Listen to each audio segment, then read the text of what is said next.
forward. I think also a lot of credit goes to some great men like Yitzhak Rabin. His tragic passing was of major consequence, a great tragedy for everybody who cares about peace in the Middle East. He was a man who had the military stature to be able to confidently persuade the Israelis, I think, to take some risk for peace. I think Prime Minister Barak has tried the same thing. I hope that we can get this resolved as soon as possible. My guess is that the next administration is going to be the one that's going to have to come to grips with the current state of affairs there.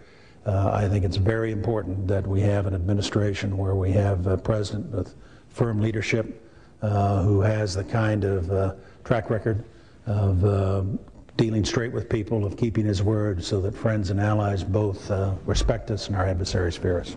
This question is for you, Mr. Secretary. If Iraq's President Saddam Hussein were found to be developing weapons of mass destruction, Governor Bush has said he would, quote, take him out. Would you agree with such a deadly policy?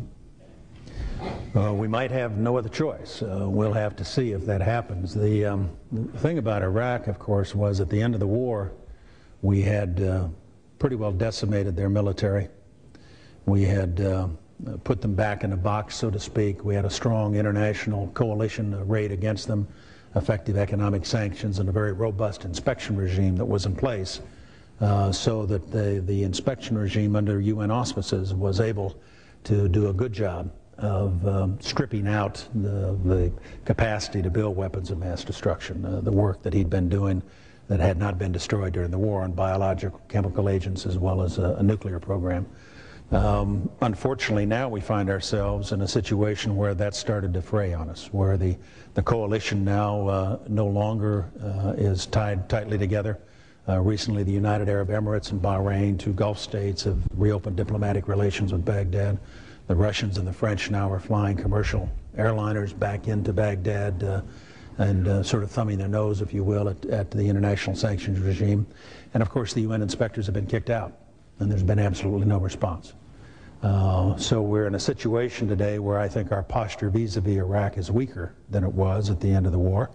I think that's unfortunate. I also think it's unfortunate that we find ourselves in a position where we don't know for sure what might be transpiring inside Iraq.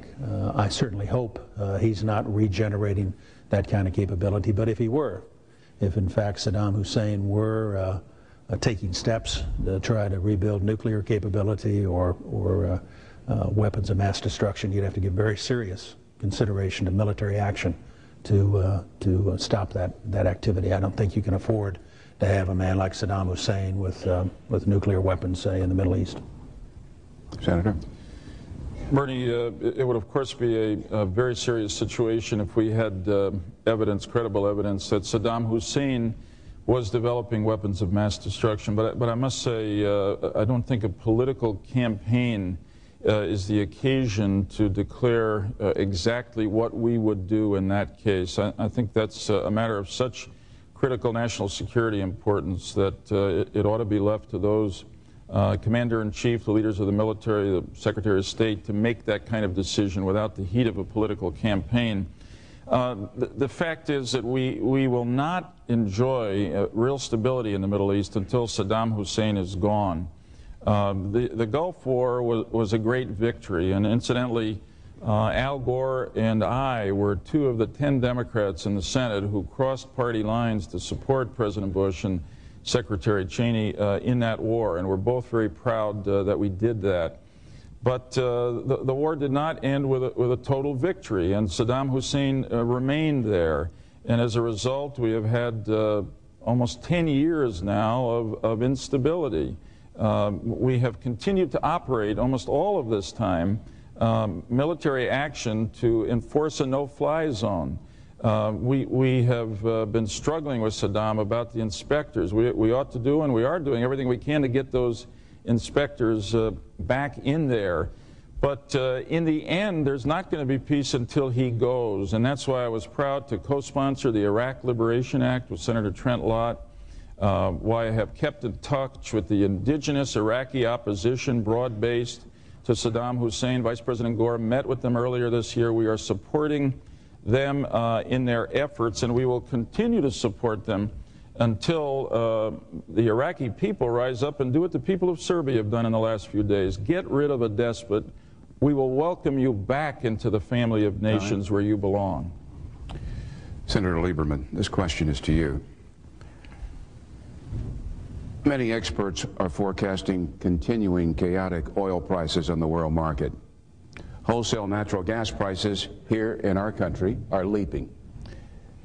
Then there are coal and electricity.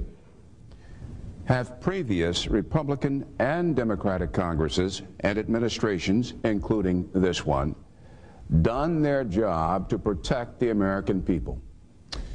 Not enough, but this administration and Vice President Gore and I have had both a long-term strategy to develop energy independence and a short-term strategy.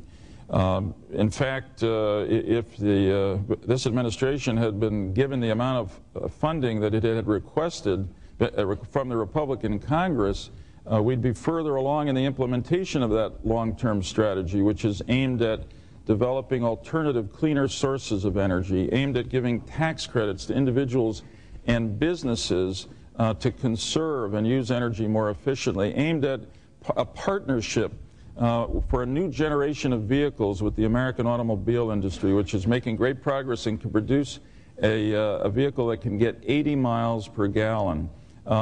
We also have a short-term strategy and to deal with exactly the kind of ups and downs of energy prices. And I know it was controversial, but Al Gore and I believed that it was important in the short term to reach into the Strategic Petroleum Reserve, take some of that oil that we have, put it in the market, show the big oil companies and the OPEC oil-producing countries that we've got some resources with which we can fight back. We're not just going to lay back and let them roll over our economy. And we did it also because gasoline prices were rising and home heating oil inventories were real low.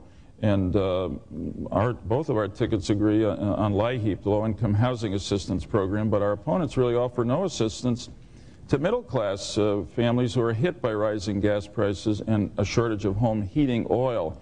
The fact is that since the reserve was opened, the price of oil on world markets has dropped $6 a barrel. Now, that's a good result, and I'm proud of it. Mr. Secretary? Bernie, this is an area where, again, I think Joe and I have fairly significant disagreements. My assessment is that there is no comprehensive energy policy today, that as a nation we are in trouble because the administration has not addressed these issues.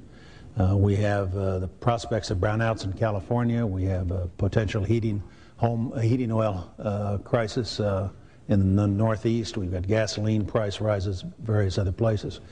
For years now, the administration has talked about reducing our dependence on foreign sources of oil, but they haven't done it. In fact, we've gone exactly in the opposite direction. We've got the lowest rate of domestic production of oil now in 46 years. You have to go back to 1954 to find a time when we produced as little oil as we do today.